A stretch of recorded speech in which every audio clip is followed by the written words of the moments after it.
I would consider myself a Gen Z elder because if you talk to any of my like middle school team members or community members, they definitely think of me as an elder. I also think that something to bring up a lot is that Gen Z is only until like age 13 right now. So kind of the rising wave of when we talk about like youth is now Gen Alpha.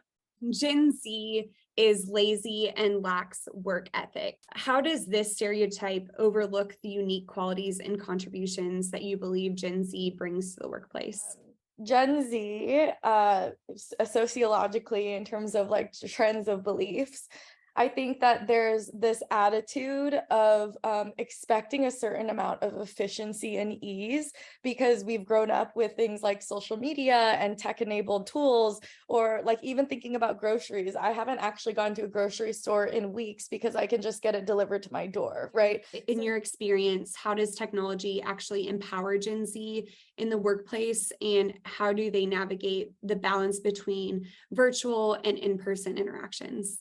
More and more I talk to like my peers and people who are younger than me, it just reaffirms that like Gen Z is like a walking contradiction slash paradox on all things, right? It's this like I feel the tension of fuck social media. It's like been the bane of my existence and the cause of so many insecurities and mental health problems that I have. It's absolutely addictive.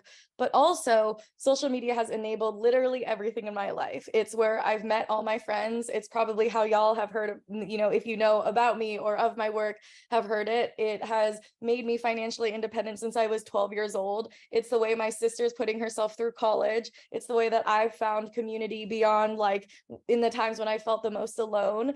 I would say that like so much of my activism, especially in politics, actually has been made possible by social media and the technology that we have. How do you believe that Gen Z's ability to multitask and consume information quickly actually benefits organizations, and how can employers leverage that skill? The need to engage or kind of keep engaged is like at a higher level of expectation.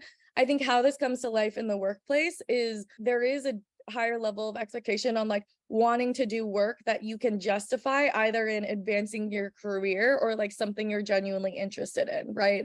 And so I think that that's where some of the discussion around the administrative work and all of these things, it's not that Gen Z won't do it, but I think that there's this expectation that like I am understanding that I am doing this work that I might not like doing because I can justify the end goal of it, but I need to understand that end goal. Like my biggest pet peeve is when like business leaders or like public figures will be like, Gen Z is gonna save the world, but then like nowhere in their actual work is like initiatives to invest in and support Gen Z and stay accountable to that. We deserve and should have always deserved as people more flexibility. And I think that we are a burnt out global community. A lot of the expectation to see more transparency, to see more change in these structures is honestly due to kind of hitting this brink as a society of burnout and harm that has been done that needs to be rectified.